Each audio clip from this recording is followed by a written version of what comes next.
میں گھر سے نکل کر اپنی کار کو پوری رفتار سے سڑک پر دوڑاتے ہوئے یہاں آ رہا تھا۔ سڑک پر گاڑیوں کا بہت زیادہ ہجوم تھا۔ میں اس ہجوم سے بڑی مہارت سے اپنی کار کو نکالتا ہوا لا رہا تھا کہ سگنل سرخ ہو گیا۔ مجھے بھی دوسری گاڑیوں کے ساتھ اپنی گاڑی روکنی پڑی۔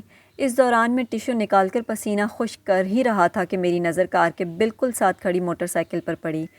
موٹر سائیکل سوار کی پتلون کی جیب سے پھولا ہوا بٹوا باہر جھانک رہا تھا۔ میں نے سوچا، ایسے ہی موقع ہوتے ہوں گے جو جیب کتروں کے لیے عید سے کم نہیں ہوتے۔ اچانک مجھے ایک خیال سوجا۔ میں نے کار کا شیشہ نیچے کیا اور بڑے آرام سے اس کا بٹوا باہر نکال لیا۔ یقین کرو اسے بالکل احساس تک نہ ہوا۔ نہ جانے وہ کن خیالوں میں گم تھا بیچارہ۔ میں ہنس پڑا۔ کمال کر دیا یار تم نے، ایک دوست کی آواز ابھری۔ تو پھر ایک زبردست دعوت ہونی چاہیے، ایک اور آواز ابھری۔ کیوں نہیں، ابھی چلو، میں نے فوراً کہا اور ہم کار کی طرف بڑھنے لگے۔ یہ نہ سمجھنا بھائی کہ میں اس بٹوے کی رقم سے تمہیں ٹریٹ دے رہا ہوں، مجھے ان پیسوں کی قطعاً ضرورت نہیں ہے، بلکہ یہ تم میں سے کوئی بھی لے سکتا ہے۔ یہ کہہ کر میں نے بٹوا ان کی طرف اچھال دیا۔ وہ سب ایک دم اس پر جھپٹ پڑے اور میں ان کے چھینا جھپٹی سے لطف اندوز ہونے لگا۔ پھر ہم شہر کے مہنگے ترین ریسٹورنٹ میں پہنچ گئے۔ وہاں سے فارغ ہو کر ہم واپسی کے لیے کار کی طرف بڑھ رہے تھے کہ سامنے سے میرا بچپن کا دوست زبیر آتا ہوا دکھائی دیا۔ اسے دیکھتے ہی ہلکی سی مسکراہٹ کے ساتھ میری پیشانی پر شکنیں ابھر آئیں۔ لو بھائی، اب اس کا لیکچر سننا پڑے گا، میں نے گردن کو نفی کے انداز میں ہلاتے ہوئے کہا۔ زبیر نے قریب آتے ہی سلام کیا اور بس وہیں کھڑے کھڑے شروع ہو گیا۔ اب بس کرو آفاق، لوٹ آؤ اس نافرمانی کی زندگی سے، فرما برداروں والی زندگی گزارو، پچھلی زندگی سے توبہ کر لو۔ اللہ تعالیٰ توبہ کرنے والوں کو پسند فرماتے ہیں، وہ تمہیں انشاءاللہ ضرور معاف کر دیں گے اگر اچھا بابا اچھا کر لیں گے توبہ، بڑی عمر پڑی ہے ابھی تو۔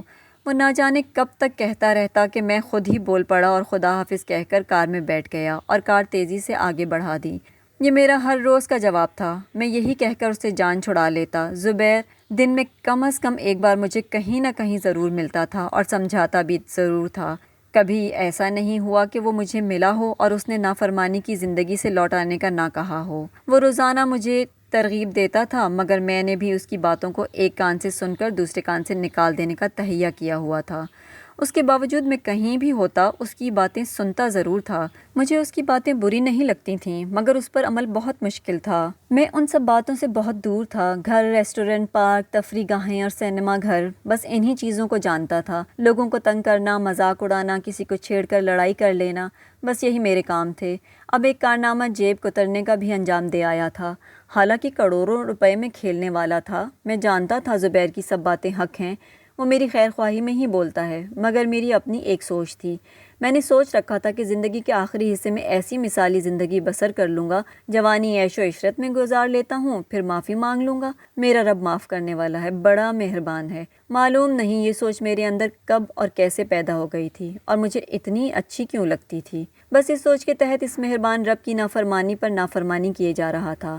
آج پھر اس ریسٹورنٹ سے واپسی پر مجھے زبیر کی شکل نظر آ گئی۔ وہ تیزی سے میرے قریب آ گیا۔ الیک سلیک کے بعد پھر شروع ہو گیا۔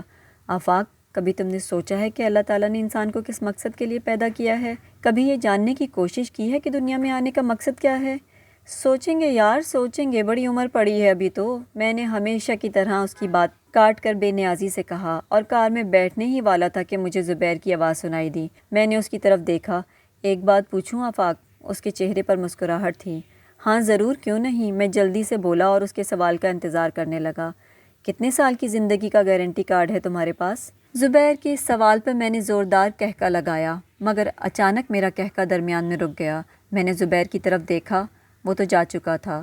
اس کا یہ سوال تیر کی طرح میرے دل پر لگا تھا۔ اس سوال نے میرے دل و دماغ میں ہلچل مچا دی۔ بڑی مشکل سے کار چلا کر میں گھر پہنچا اور بستر پر گر گیا۔ جس سوچ پر میں عرصہ دراز سے یقین کیے بیٹھا تھا، آج ایک دم وہ بالکل غلط ثابت ہو گئی تھی۔ کیا واقعی میری زندگی اتنی یقینی ہے کہ میں عیش و عشرت میں جوانی گزارنے کے بعد توبہ کر لوں گا اور اس کے بعد ایک عرصے تک فرما برداروں والی زندگی گزار کر دنیا سدھار لوں گا؟ ہاں، کتنے سال کی گارنٹی ہے میرے پاس؟ ایک لمحہ، ایک پل کی بھی تو نہیں، جانے کب موت آ جائے۔ میں کیا کر سکوں گا؟ کیا میں اسے واپس کر سکوں گا؟ ہرگز نہیں۔ میں انہی سوالوں اور جوابوں میں گم ہو کر رہ گیا۔ سمجھ میں نہیں آ رہا تھا کیا کروں۔ مجھے معلوم تھا کہ یہ سوچ صرف میری نہیں، اور بھی بہت سے لوگ ہیں جو موت کی کسی بھی وقت آ جانے کا یقین تو کرتے ہیں، مگر حال میرے جیسا ہی ہے۔ کئی راتوں کے پروگرام ترتیب دیے جا رہے ہوتے ہیں۔ نہ جانے زبیر کے جملے میں کیا جادو تھا کہ اس نے میرے پورے وجود کو جھنجھوڑ دیا تھا۔ میں لرز کر رہ گیا، مجھے دنیا گھومتی محسوس ہوئی۔ اچانک مجھے زوردار چکر آیا، میں گرا، میرا سر زمین کے کونے سے ٹکرا گیا اور میں بے ہوش ہو گیا۔ اس دن سے میں سکتے میں ہوں، میری زندگی بستر پر گزر رہی ہے۔ ڈاکٹر میرے سر کی چوٹ کو لا علاج قرار دے چکے ہیں۔ آخری عمر کے آنے سے پہلے ہی میں بستر پر آرام کر رہا ہوں اور کوئی بھی عمل کرنے کے قابل نہیں ہوں۔